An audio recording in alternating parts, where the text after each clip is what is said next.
Hello everyone. Today I introduce you the new way to open the Lightning on iPhone very fast. It's only work on the jailbreak device. If you using this tutorial, you can open the Lightning with one step. Hold this, hold the home button.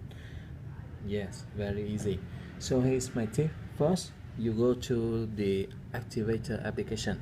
Here's if you not install it, please go to the CDR and install it to using. Go to the activator. You choose anywhere. You choose Longhorn. Yeah.